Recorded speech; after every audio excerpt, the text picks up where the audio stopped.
რამდენიმე წუთში შეგროვებული 10,000 ლარი და საზოგადოების სოლიდარობის მორიგი მაგალითი რეჟიმის მიერ დატყვევებული იად არახველიძე საპატიმროს დღესვე დატოვებს. მას მოსამართლემ გირაო შეუფარდა 4 ოქტომბრის საქმეზე სულ 46 პირია დაკავებული.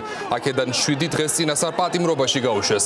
ლიზი ვეკუა გვერდდება პირდაპირ ეთერში თემის დეტალებით. ლიზი გისმენთ.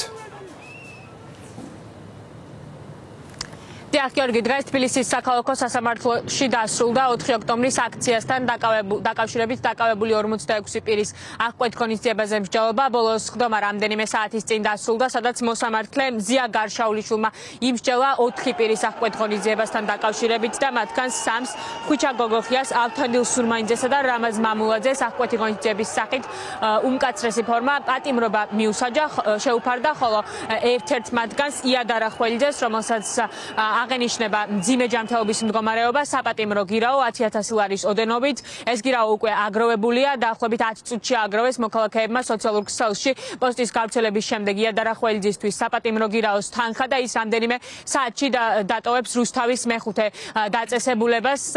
რაც შეეხება პროკურატურის პოზიციას, პროკურატურამ შეცვალა საპატიმრო გირაოს სახით აღკვეთი ღონისძიების სახით შუამდგომლობა რამდენიმე წუთში პროცესის გახსნიდანვე, რადგან რევაზ აჭარაძემ იად არახველიძის ადვოკატმა წარადგინა ის დოკუმენტები, სადაც საუბარი არის იად არახველიძის მძიმე ჯანმრთელობის მდგომარეობასთან დაკავშირებით. სწორედ ამიტომ საპატიმრო გირაოთი შეიცვალა პატიმრობა. მის შემთხვევაში, დანარჩენი პირების შემთხვევაში კი პროკურატურა ამტკიცებს, რომ არსებობს ახალი დანაშაულის, ასევე მიმალვისა და მტკიცებულებების განადგურების საფრთხეები. სწორედ ამიტომ უმკაცრესი უნდა იყოს მათ მიმართ გამოყენებული აღკვეთი ღონისძიების სახე და ამიტომ პატიმრობა მოითხოვეს.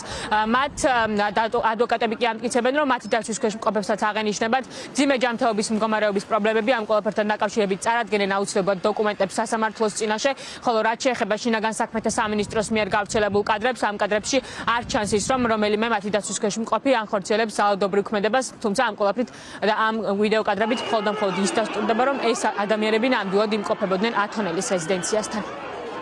მოგახსენებთ, თბილისის საქალაქო სასამართლომ დღეს განიხილა აღკვეთი ღონისძიების შეფარდების საკითხი 4 ოქტომბრის აქციაზე ძალადობრივ ქმედებებში მონაწილე პირთა მიმართ აღკვეთი შეფარდების თაობაზე.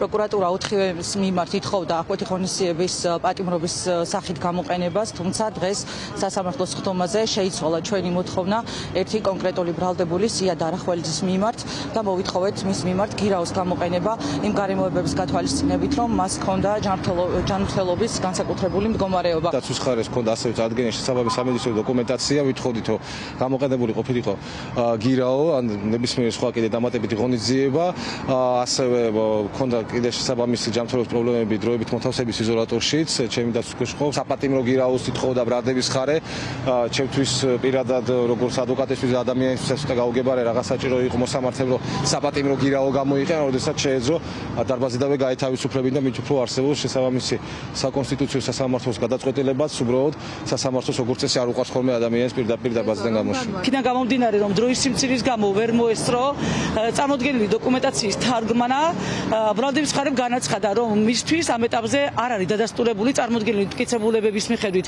როგორც შიშიმო პირის სტატუსი, ასევე არ არის დადასტურებული მის მიმართ დადგენილი ვეტერანის სტატუსი. შესაბამისად, ჩვენ მოგვეცა იმისი რეალური დრო, წარმოადგინოთ მტკიცებულებები ქართულ ენაზე, შესაბამისი ფორმით დამოწმებული და ნათარგმნი და ვიმეორებთ, რომ აპელაცია, რომელიც აუცილებლად განიხილავს ჩვენ სააპელაციო საჩივარ საქმეთან დაკავშირებით, ამ გარემოებას გაითვალისწინებს. ბატონ რამას აქვს დიაბეტი მძიმე ფორმებში და შესაბამისად ვფიქრობთ, ეხლა კიდევ დამატებით გადმოგვეგზავნება მათი ახლობლებისგან და კლინიკებიდან დამატებით ფორმა 100 და აუცილებლად წარმოვადგენთ 2 დეკემბერს პროცესზე. 4 ოქტომბრის აქციასთან დაკავშირებით ჯამში 46 პირი დააკავეს. ბოლო დღეების განმავლობაში მათ ედავებიან ჯგუფური ძალადობის ორგანიზებას, მასში მონაწილეობას ან სტრატეგიული ობიექტის ხელში ჩაგდების მცდელობას. 46 პირს აღკვეთი ღონისძიების სახით ნაწილს 2 ადამიანის გარდა შეუფარდეს პატიმრობა. იად არახველიძეს და ექიმ გიორგი ჩახუნაშვილს კი საპატიმრო გირაო. დღეს ასევე გაიმართება ნიკა გვენცაძის მხარდამჭერი აქცია, თავისუფლება ნიკას, ასეთი სახელწოდების აქცია, რომელიც დაიძრება მრგვალი ბაგიდან 6 საათზე.